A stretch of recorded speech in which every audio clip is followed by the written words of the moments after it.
Hi, y'all. We're back for episode 3 of Caring for Mothers Around the World. And I'm Maya. I'm Christina. And in this episode, we're going to talk a little bit more about what is work and what a worker looks like in different economies, countries, and conditions. We're going to try and break down the term maternity leave because maternity leave, as we have said in previous episodes, is really just a Western concept that has been thrown around in the international arena, which is why many countries have adopted maternity leave policies. But who actually benefits from these policies, right? So today I'm going to talk a little bit about gig work, which is becoming more prevalent thanks to companies like Lyft and Uber, and independent contracting, which is a corporate euphemism for gig work. I never even heard of a lot of these job titles or types until I took my industrial psych course with Dr. Dowling last semester. And we were talking about how these gig workers are not actually employees of the company and how they won't be able to go to the company to ask for paid leave and benefits. And the state and government likely won't be able to help them either because they're not employees on paper. So, what does that mean for pregnant women who are working these jobs? They're even more vulnerable and at risk at times, and many women do these side jobs even more now because of COVID, just to try and pull in income through any means possible. And if that means they don't get employee status and benefits, it doesn't matter to them. In these situations, the worker actually has to sacrifice time that they would have put to their job into maternity or paternity leave. And that's not structured into their pay plan as a Yeah. gig worker. So you might not always have the option of taking off a day, especially if you're a pregnant single mother. Yeah, it's the same for temporary workers, who are very similar to gig workers in that they're not entitled to the benefits and job security as an employee who could get maternity and paternity leave. Mhm. They're always a group that is left out of this conversation. And by not uplifting their voices, it keeps them, in the cycle of systemic oppression and poverty and unsatisfactory living conditions because their government is just, not supporting them. Mhm. The gig economy has skyrocketed in the last few years. And with this pandemic and, everything being virtual, this option for hiring is only going to get more popular because it is very convenient. Companies are starting to realize that it's more convenient to have these independent contractors and temp workers without the full job security and benefits. Convenient also means cheaper. Having the security of a white collar job is being shipped away, like that's good for companies for saving money, Mhm. but it's dangerous for us. And, that's reflected in the maternity and paternity leave, the family leave policies, because, everything is so unstable because of this loss of benefits. And, instability is meant for people at the bottom. And as long as they are unstable, the people at the top can remain, at the top. So it all comes back to the system, which keeps only a few elevated and secure. And it thrives on certain people not being able to get these benefits. And, that directly correlates to our capitalist society not prioritizing the needs of the many and not like, as opposed to the needs of the few. For sure. And you bring up some great points about stability. And I think migrant workers are probably the most unstable because Yeah. not only are their jobs threatened, but their lives are threatened by the government and their working conditions. Absolutely. Yeah. We talked about the volunteer organization that I've been with for about a year now, almost 2 years, in Uh-huh. class, Eastern Service Workers Association in Trenton. They've been around for 45 years, and most of the beneficiaries are immigrant workers, undocumented, Mm. temporary migrant workers. Um, and, being with them for a couple of years and just hearing about their working conditions, they are really working 80 to 90-hour work weeks, all temporary work, payment. So work is not even guaranteed each day, even like during the off seasons. And, payment is not even guaranteed because they don't have formal contracts and agreements. They usually get work and connections via word of mouth. So nothing is secure. Almost nothing is in writing. Everything is like through like phone calls and texting. That's how they secure their daily labor. Yeah. And like forget family leave. They have absolutely no benefits and they're still being taxed, like I meaning they have federal and local taxes taken out of their paychecks. I've seen their Mm, paycheck in front of me. Like I've seen that they still have to pay like all these taxes that we would pay. mm, So and it's ridiculous. I know for a particular worker I was working with, there was a weekly tax for the bus that they take every day to work, where a bus would come at 5 in the morning to take them to wherever they were going to be for the day. And the companies know what they're doing when they hire and when they seek out and they hire these workers for temporary pay, these migrant mhm. workers. It's never on accident. It's never just small landscaping businesses or constructions or factories. It is definitely all systemic. Mhm. And they purposely look for this cheap migrant immigrant labor because they know that they can exploit them without any real consequences. They know that these people are not citizens. They know that they don't have the same resources to fight for their rights because they have rights, but they don't know it. And the companies exploit them a lot faster by using that against them. And that all reflects on their family situation because most of them are here with their families. They're not actually here by themselves, or if Mhm. they are, they're mainly working to send money to support their families back home. They still have families to take care of and bills to pay, food to put on the table. And when they're here with their children have to go to school. So that's one of the main reasons why they come here, so they can provide better life for their children. And Yeah. the best way to do that is through education. So when they have to go to the doctor, a lot of times they just don't because they don't have documentation. So they don't have health care or any care really. And that they are known to have higher rates of chronic diseases because they lack access to healthcare. And if they were lucky to get to someone who did not report them for immigration, everything is out of pocket. They still have to pay in cash.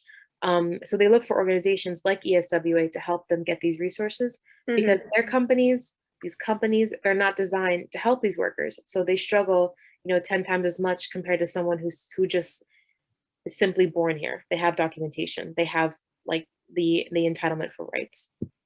Yeah. I can't imagine like what it's like for a pregnant woman living in that kind of situation. It's terrible. It's terrible. I've only like heard that women come to the US pregnant because they know that if their child is born in the US, they will be US citizens. And then there's Yeah. documentation for that. Yeah. And oftentimes it's actually grounds for a green card and stuff like that. Mhm. But the fact that they had to go through all that to just get a green card, just so they can work, and yet to be threatened with deportation in that situation, just shows the disregard for women at their most vulnerable. That Absolutely. is, like, when they're pregnant. Yeah. And it comes back to the problem of the nation state, I'd say, Mhm. which is a Western idea. And everybody used to have the right to more fluidly cross borders, right? But Yeah. now we have walls and laws and more military and policies around these borders. And we all of a sudden like create a great xenophobia because of this of these walls and borders that we put up. And even if we might feel bad for a pregnant woman who's in that situation, we don't do anything to help them. Absolutely. Yeah, especially if they're undocumented. They might even Mm, have a bigger target on their back. for sure. There is the stigma embedded in these policies that, pregnant and immigrant women are berated. And anytime they try to make their case for immigration, the first thing, very ignorant people will say is, well, you knew the risk coming here. Like you knew the risk coming here and you're paying the consequences for you and your child. You and your child both don't deserve to be here. And you were being irresponsible trying to come here. And you knew you could face something even worse than death while trying to come here the illegal way. Even though, the majority of people who make comments like this, they don't even begin to know or understand the actual process of getting citizenship, which takes years. There's Yeah. years of backup, for people trying to obtain citizenship the right way. And even if Mhm. they were lucky, it takes time and money, thousands of Mhm. dollars to obtain lawyers and sponsors, even to find someone to take you across the border Yeah. safely. Nothing is safe. But even to find someone to take you across the border, I've heard stories of people paying like an equivalent of $15,000 in Oh, US wow. in US dollars to, come like to just to cross to have someone like smuggle you across. So the risks are monumental, but you know, Mm, that's a reflection of just how unsafe it is in their countries, you know. It's yeah. still better than if they were to stay in their home country. So that's why they take the risk. But that's a whole different conversation. But again, it's all designed that way, you know, like the path of citizenship is nearly impossible. And they do that on purpose because they don't want, you know, like immigrants from other countries to come here because they claim that they're, you know, stealing their jobs, or, you know, they're not entitled to these resources simply because they weren't born here. One of the immigrant workers I talked to last summer, I did an interview with her for one of our newspapers. Her name is Maida, and she's from Honduras, and she had her son. Born in, you know, like in South America, and as a mom, when she came here, she was separated from him at a detention facility in Texas at one of like the most dangerous immigration border stops, like Oh the gosh. most dangerous. Mm, She recounted that like over the 4 days that she was there, she did not see her son. She only had like her sweater on her. That was the only thing that she had. And when she misbehaved, she turned on like the faucet in her like little, I don't even want to say cell, but I guess that's the best way to call it, like wherever she was staying. She turned on the mhm. faucet when she wasn't supposed to, because they're they're basically restricting anything that you do when you're in these facilities. And she turned it on when she wasn't supposed to. So her punishment was that they took her sweater and they made her sleep in a freezer overnight. Oh my And that, I believe that happened twice when she quote misbehaved. Um, she survived. She's here. She's here with her son, and she's here. You know, trying to get citizenship. She is working. She does have a child on the way. She is. Last time I spoke with her, she was working at Burlington Coat Factory, which is one of the biggest hubs of, you know, exploiting migrant and immigrant and temporary work. The working conditions are absolutely atrocious. The pay is horrible. But she would tell me that even though the pay is not great, it's still better than what she was getting in Honduras, which is very scary. yeah. But yeah, she regularly works at ESWA to, you know, get food and extra clothing, and she works really hard to like recruit other people from the community to come to the org and to help out and to, you know, uplift the community together, which is really great. That the, is. the organization itself is really great. They've been around for so long, and they've made a lot of really great connections. They have volunteer attorneys, doctors, and dentists, you know, to help these people because they know that they can't afford these resources, or even if they seek out this help, you know, like there's still Hmm. that fear of being, you know, caught by immigration police, and, you know, being separated from your family or being deported. And you know, in jobs like Burlington Coat Factory, paid maternity leave is completely out of the question. Yeah. You know, and even when you try to offer it, like something like that for these jobs, it's not going to be a fix all for them because their needs, you know, like in a lot of ways their needs are a lot more simple, but they're much more complicated because Mm, the struggle that they have just to obtain the things that we take for granted every single day. It's definitely a different perspective that a lot of people either don't even know how to take or refuse to take. mm, You know, as first generation citizens, we don't know what that feels like. And, you know, hopefully we never will. That's never a struggle that, you know, we should wish on anybody.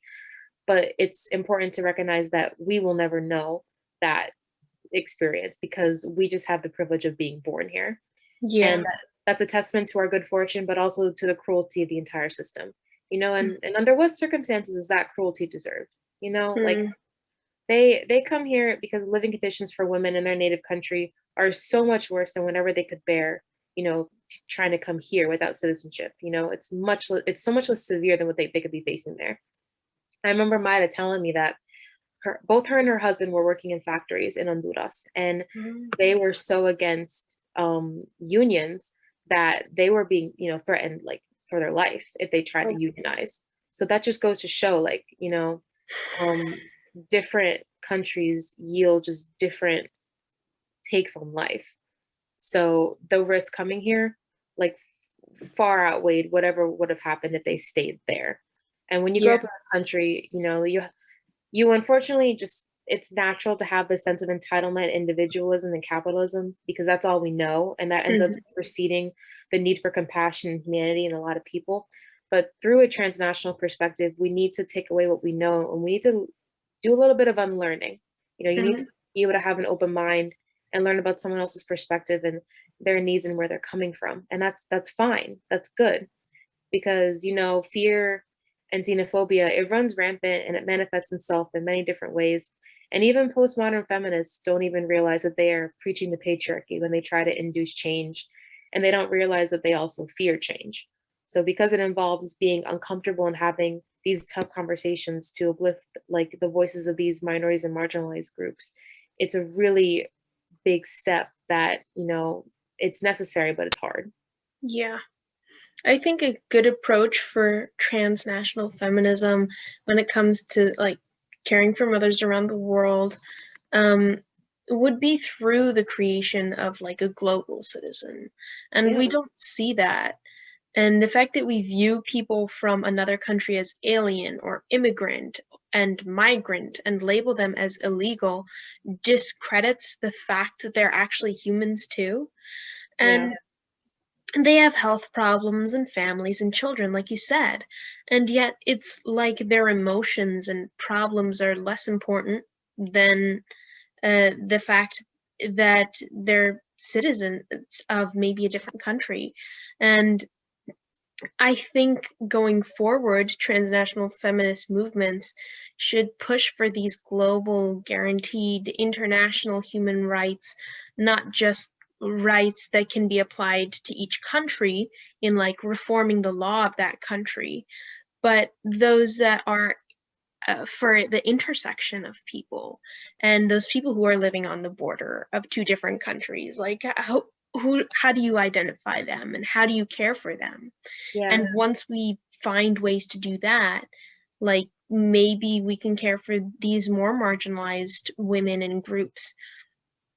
And even though we have seen this integration of nation states by their economies, like in NAFTA or the North American Free Trade Alliance, and the Eurozone, which pretty much joins the entirety of Europe, we don't have integrated human rights or cultures. And we lack compassion for our neighboring countries because of this. Maybe we could even say an international maternity helpline could help these pregnant women who are stuck in between two countries. I think, yeah, definitely work trying to find some way to bridge the gap is Hmm. really important. It's definitely, something worth trying because we have not tried that as far as, the research has shown. But no matter what, there's no way to fix the situation for everyone in all countries and to make and to assure all their needs are addressed because that's not that it's not possible, but it's not realistic and it's not feasible at this point. But basic human rights are essential and every person is entitled to that and entitled to feeling heard and access to good quality healthcare. That's the Hmm. bare minimum that they deserve. Being regarded as a person first regardless of their legal status is crucial, and that compassion has never been there for undocumented individuals in this country. Xenophobia has again been rampant for centuries. We always fear the unknown. We have problems understanding others with empathy and compassion. And it has always been a fight to uplift these voices because, that fear of being different will always be there. Hmm. Um, but that fear does not excuse us from not treating them as human and not giving them what they need. And if they struggle to get the bare minimum, that's a huge, huge problem. And pregnant women will always be the most vulnerable and the most marginalized, and Hmm. it doesn't matter what race they are, they should always be at the forefront of women's rights and gender equality. Still important to have like that lens though and understand that they as as a gender as gender that we recognize in this country, they share that similar experience, but when you break it down by race and ethnicity, sexual orientation, their experiences are different. And overall, we still have a long way to go for women's rights, especially those in third world countries that, again, are not represented in the Hmm. data polls and are not being seeked out for, like their opinions and their worldviews on what they think, should like be addressed in these mandated government policies regarding family leave. For sure. And I think like the main takeaway from these 3 episodes is that we always want to work within the confines of our thought, but Hmm. transnational feminism says that we don't have to work with what you have, or you should challenge what you have, and you Hmm. should talk to someone else to try and challenge those ideas and those lenses that you use and understand maybe how they think. I think it's important to consider what really could make a difference where you live and beyond where you live, and that might be applied in like different settings. For sure. This conversation doesn't stop here. Mhm. It's important to keep having these conversations, and that is a really important step in making sure that we're doing our part, on a local level. And hopefully, as these conversations continue to grow and gain some footing, it'll eventually translate to having a more inclusive and more fair and just gender equality, workplace policy regarding family leave. So, Mhm. um, but so far that is the conversation that we have, brought to the table today. Yeah. So we would like to thank all of our listeners for following us through this series. Mhm. Um, Maya, you can continue. Well, don't forget to subscribe and comment below if you have any questions for next week's episode. Yep. All right. Thank you all, and we will see you next week. Thanks. Thank you.